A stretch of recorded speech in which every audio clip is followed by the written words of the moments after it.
Bueno, los estoy convenciendo y sobre eso estoy haciendo un ensayo de cómo se benefician también ellos. Porque el gobierno tiene la obligación de atender a todos, nada más dándole atención preferente a los pobres. Pero eso es por el bien de todos. Bueno, ¿qué les estoy diciendo al 30%, ¿no? De lo alto de la pirámide? ¿Qué les ofrece la transformación? Uno, paz y tranquilidad. No hay cosa, y tú lo sabes bien porque fuiste corresponsal de guerra, no hay cosa más horrorosa que la violencia. Y no hay cosa de más valor que la paz. Entonces, convencerlos de que al atender aquí tenemos más posibilidades de vivir en paz, de que haya menos homicidios, de que no haya secuestros. Es tremendo cuando secuestran a una persona, que lo privan de su libertad. Y no secuestran a los de abajo, secuestran a los de arriba, por razones obvias, porque son los que tienen recursos económicos. Entonces, si hay justicia aquí, va a haber paz y va a haber tranquilidad. Eso ofrece la transformación. ¿Qué otra cosa ofrece la transformación? Fortalecer el mercado interno en términos económicos, que es algo también importantísimo. Si no hay capacidad de compra aquí, decían los magonistas, y volvemos a la historia, decían, si el pueblo tiene como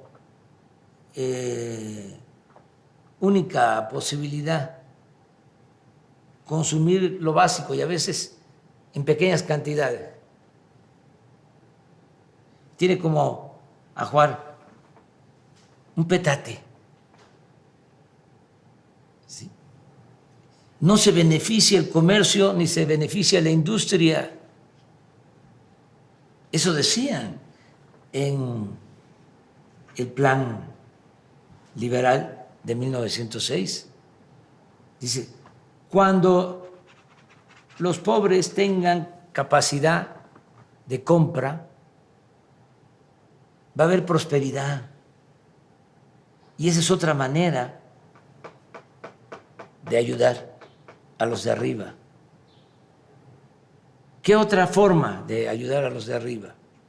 Bueno, los proyectos que está impulsando el gobierno, el Tren Maya, el del Istmo, el aeropuerto, todas esas obras se están haciendo mediante contratos con empresas que son de los de más ingresos en el país.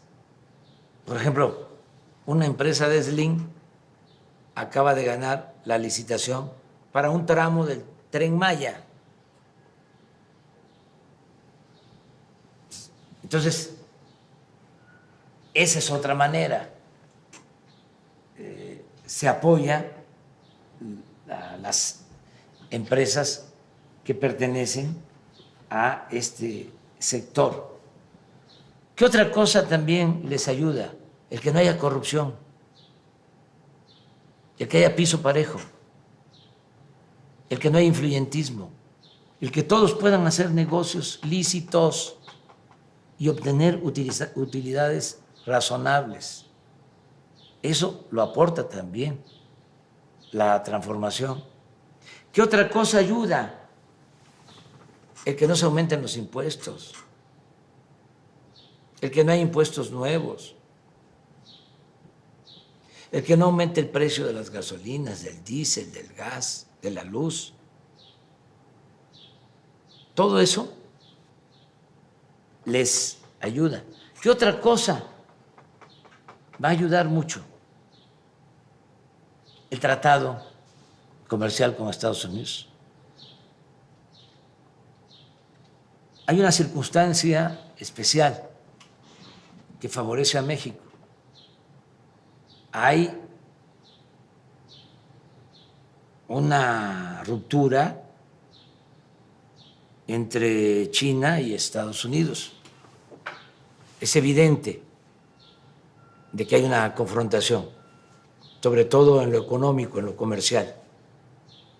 Y en estos momentos que tenemos nosotros una depresión económica, una recesión económica, el tratado, ¿sí?, permite fortalecer la economía de los dos países y significa más inversión extranjera a México. Y esto es más impulso a la iniciativa privada mexicana, más empleos mejor pagados para técnicos, para profesionales y desde luego empleos en estas empresas dedicadas a la exportación. La maquila significa darle trabajo a 3 millones de obreros. La industria automotriz de México genera 1 millón de empleos y es tanta la integración de cadenas con Estados Unidos, de cadenas productivas, que hasta la industria bélica de Estados Unidos depende ya de partes que se fabrican en México. Entonces, todo esto va a ayudar a este sector. Por eso, la transformación se necesita y es benéfica, y los voy a convencer a que se monten en una revolución, a que participen, porque es en bien de todos. Son pues conservadores, no quieren apostar a lo nuevo. El conservadurismo es eso, es mantener el statu quo, mantener privilegios, no cambiar. Entonces, es invitarlos a que busquemos un modelo nuevo, sobre todo una forma distinta de convivencia, más fraterna, más humana, más solidaria, que hagamos a un lado el individualismo, que no actuemos de manera clasista, de manera racista, en forma discriminatoria, que nos tratemos como hermanos. Eso es lo que buscamos y se va a ir logrando. No creas que me preocupa mucho la oposición en cuanto a su agresividad, porque no tienen apoyo como para llevar a cabo movimientos, ¿no?, en contra del gobierno, movimientos cacerolescos, como pasó en Chile. No los veo, no. Mira, lo intentan. Cuando el movimiento feminista se montaron, el movimiento feminista, me hicieron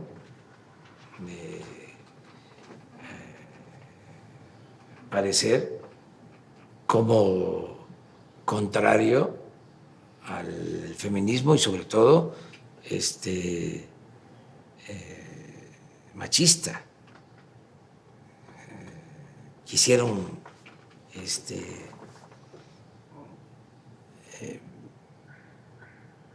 motivar pues ese sentimiento. Me di cuenta de que estaban actuando con oportunismo. El feminismo es un movimiento legítimo, justo, pero aquí se trataba de afectar al gobierno. De repente se volvieron feministas los más retardatarios, ¿no?, del país. Y salimos adelante, afortunadamente. Yo siempre hablo de que estoy tranquilo con mi conciencia. Alguien decía que la conciencia era el mejor tribunal para juzgarnos, ¿no? Nuestra conciencia es el mejor tribunal para juzgarnos. Yo apelo mucho a eso. No podría actuar, no podría gobernar, no podría ser dirigente si no tengo mi conciencia tranquila, si no actúo de manera consecuente, si no actúo con honestidad. Entonces, bueno, pasó lo del feminismo, viene lo de la pandemia y lo mismo. Estaban ya esperando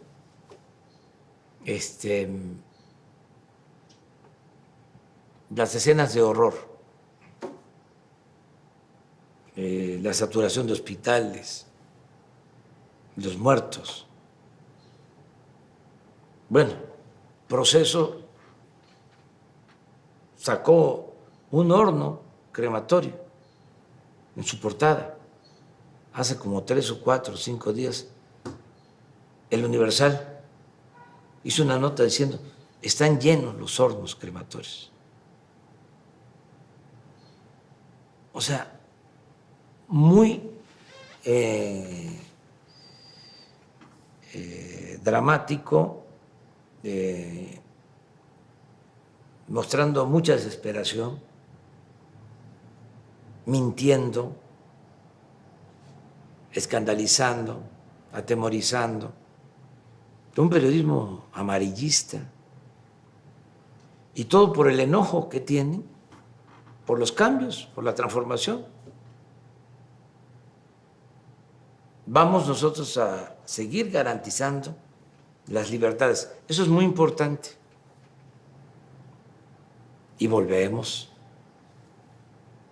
a nuestros héroes, a las lecciones. Juárez decía: nada por la fuerza, todo por la razón y el derecho. No limitar las libertades, no censurar, casi decir prohibido prohibir, no imponernos por la fuerza, convencer, persuadir y tener paciencia.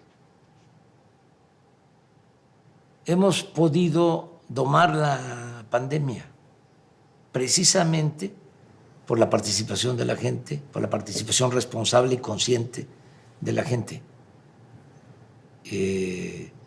Logramos controlar la curva epidémica, aplanarla, si no nos hubiese generado un problema mayor, nos hubiese saturado los hospitales, si nos hubiese pegado como sucedió en Europa, en Nueva York. Ahí los desbordó, desgraciadamente, algo muy lamentable. Nosotros tuvimos suerte de que nos llegó más tarde y nos preparamos, porque ya habíamos empezado a levantar el sistema de salud pública, pero estaba todavía enclenque, en el suelo, y nos dio tiempo de tener las camas, los ventiladores, los especialistas, las enfermeras, y no padecimos de saturación porque la gente ayudó a que no se propagara la epidemia tan rápido, se aplanó la curva, esto fue muy importante y ahora tenemos ya una infraestructura hospitalaria para atender pues a todos, no dejar sin atención médica a nadie. Esto se hizo rápido, además tuvimos también la suerte de que no se presentara la epidemia en todo el país al mismo tiempo, sino se está manifestando de manera regional. Es decir, empezó aquí, afectó más a Cancún, Quintana Roo, a Villahermosa, Tabasco, Culiacán, Sinaloa, Tijuana, Baja California, pero ya en esos estados y en el Valle de México ya está empezando el descenso, y en otras ciudades, en otros estados se está incrementando, pero esto nos permite también ya poder movernos, ayudar de un lugar a otro, llevar los médicos, llevar los equipos. Se logró, repito, todo esto por la participación consciente de la gente, sin autoritarismo. Por eso estoy hablando de que el pueblo de México está dando un ejemplo mundial. Es un pueblo ejemplar, medalla de oro y medalla de plata a las enfermeras, a los médicos, a los camilleros, a todos los trabajadores del sector salud. Se han portado muy bien. Y el bronce para los que han conducido el proceso. Cuando hubo una reunión por video, un encuentro por telecomunicación con los jefes de Estado del G20, los 20 países con más importancia económica en el mundo, me tocó hablar y una de las cosas que les dije es de que nosotros habíamos dejado la conducción de la estrategia para enfrentar la pandemia en manos de los técnicos, de los médicos, de los científicos, porque los políticos no éramos todólogos, sabelo todo. Y la verdad que eso nos ha ayudado mucho, porque tenemos muy buenos profesionales de la salud, empezando por el secretario de Salud. Es una eminencia, Premio Nacional de Ciencia, el doctor Jorge Alcocer, médico e investigador del Instituto de Nutrición del más alto nivel académico. El subsecretario Hugo López-Gatell, lo mismo, especialista, bien formado médicamente, pero además con un añadido, una ventaja que no es poca cosa.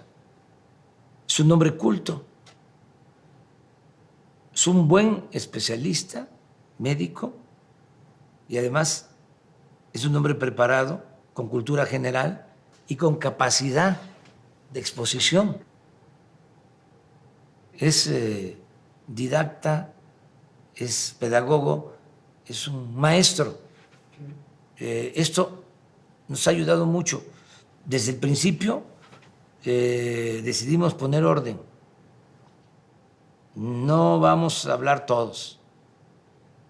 Y me tocó designar a Hugo como vocero y estuvieron de acuerdo quienes forman parte del equipo del sector salud. Y insistí mucho en que actuáramos con responsabilidad y que hiciéramos a un lado el protagonismo y que se cuidara la información. Un vocero, y lo ha hecho muy bien. Eso tiene muy molestos a los conservadores, porque quisieran que actuáramos con desorden, que no se informara como se está haciendo todos los días, con claridad, sin ocultar nada. Apostaron primero, en el caso de Reforma, a que estábamos engañando, que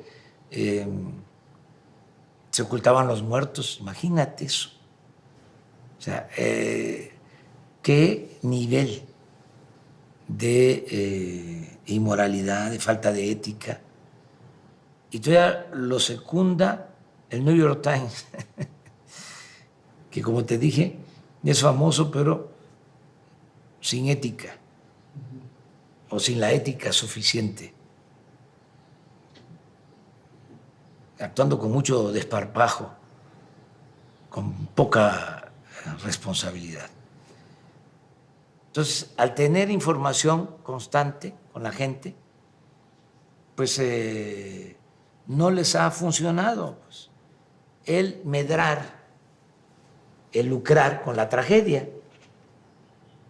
No se me va a olvidar que estaba yo en una gira antes de entrar a la cuarentena.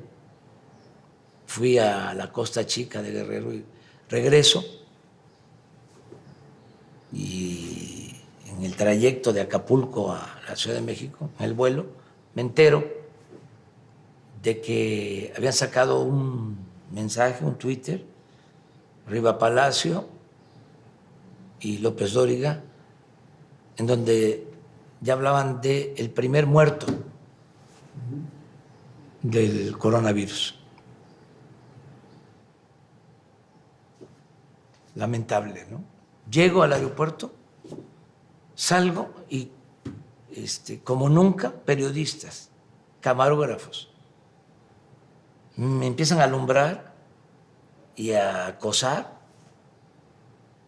para que yo respondiera, porque ya había el primer muerto del coronavirus en México. Muy agresivos, pidiéndome que yo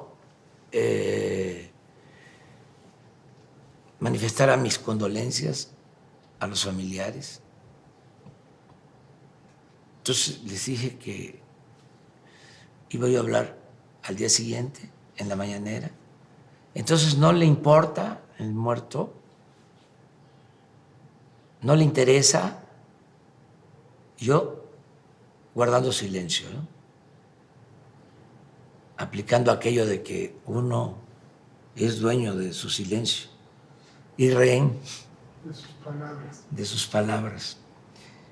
Entonces me quedé callado, ¿sí? Hasta el carro, ahí, me metí en la cámara. Ya llegué aquí, ya me informaron que afortunadamente el señor no había muerto.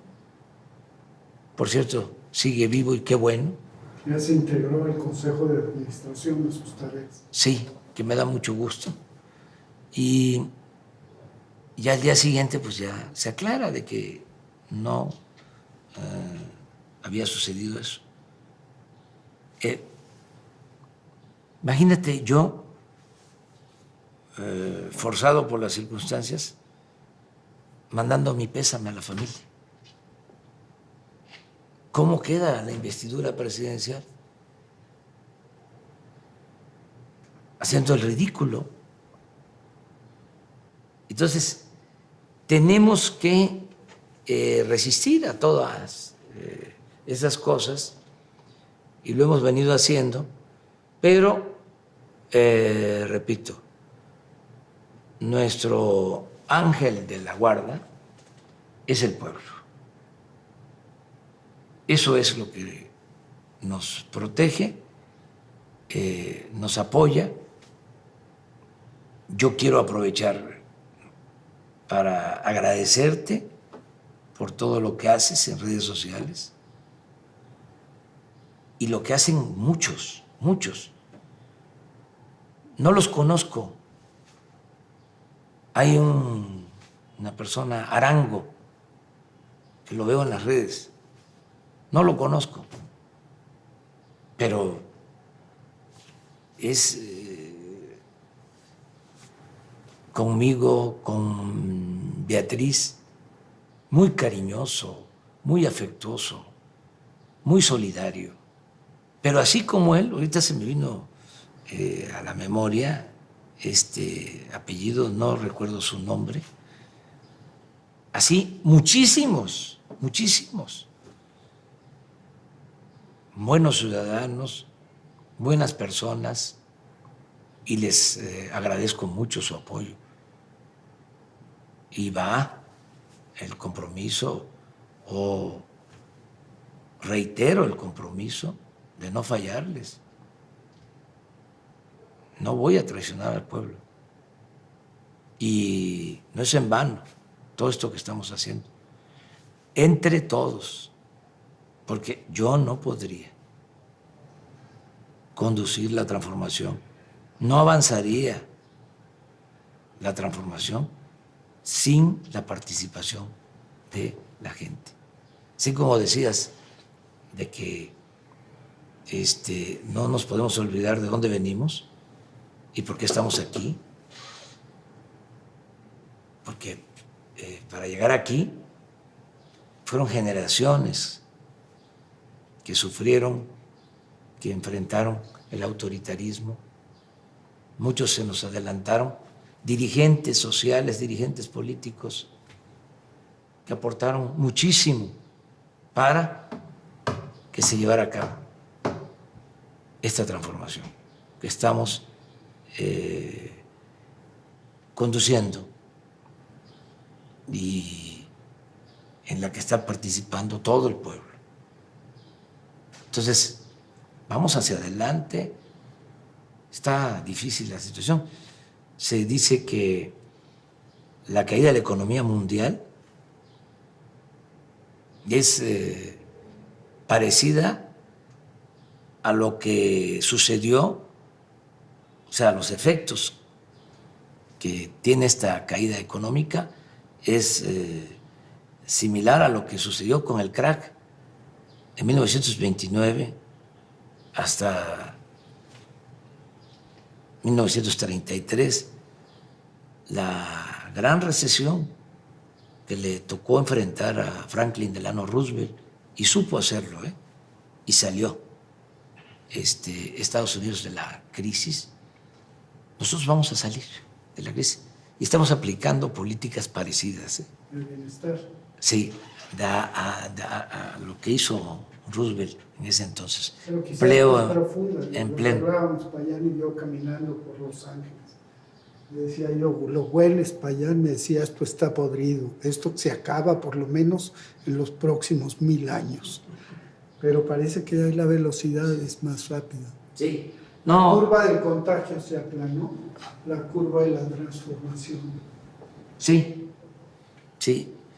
Y los cambios. Porque, mira, lecciones. Hay que aprender a comer, no a la chatarra, porque el coronavirus afecta más cuando se tiene diabetes, cuando se tiene hipertensión. Y la diabetes, la hipertensión, la obesidad, aunque puedan ser hereditarias, estas enfermedades se exacerban con la mala alimentación, con la comida chatarra. Entonces, ya eso es obligado. Ya tenemos que preocuparnos por eso, comer bien. Lo otro que es muy importante, el entender que es mejor prevenir que curar. No son los hospitales la instancia más deseada, es el que no nos enfermemos, la medicina preventiva.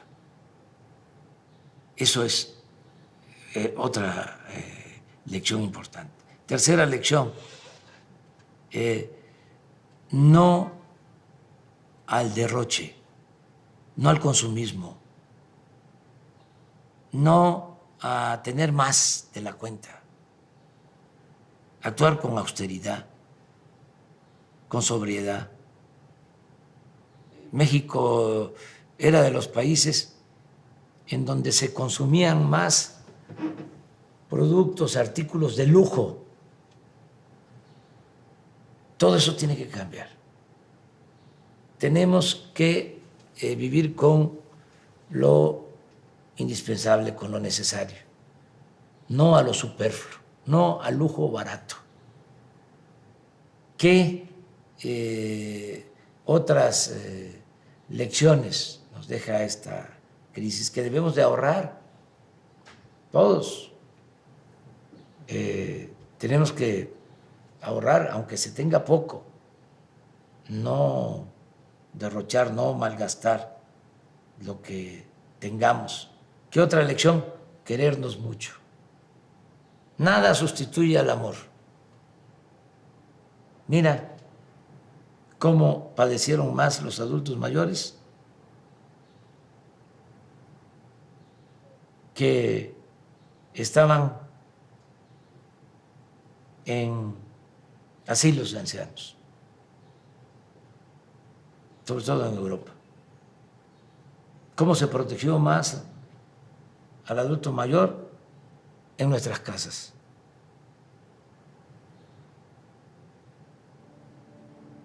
Unirnos más familiarmente.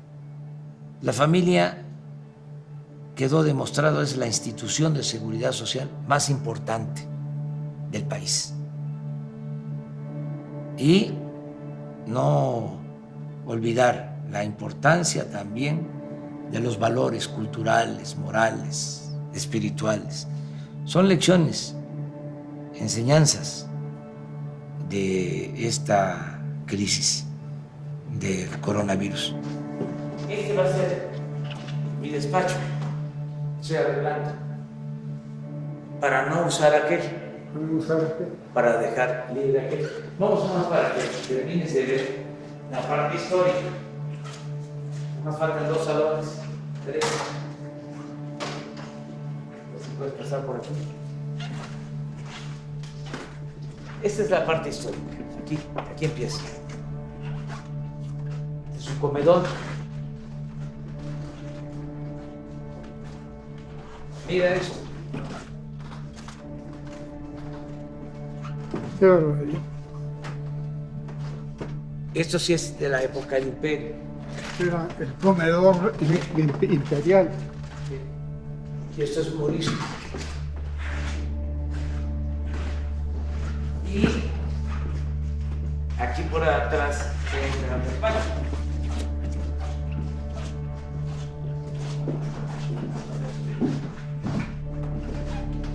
Entonces, si regresamos, todo esto va a quedar. De museo. Sí, con un tiempo. Todavía no.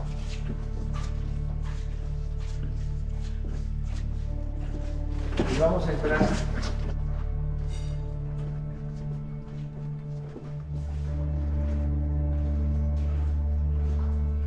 A las nuevas oficinas. Por acá. Todas estas obras, eso es lo que te comentaba, se colgaron, eran de Hacienda. Me ha ayudado mucho Beatriz en decorar. De la curaduría y todo eso. Sí.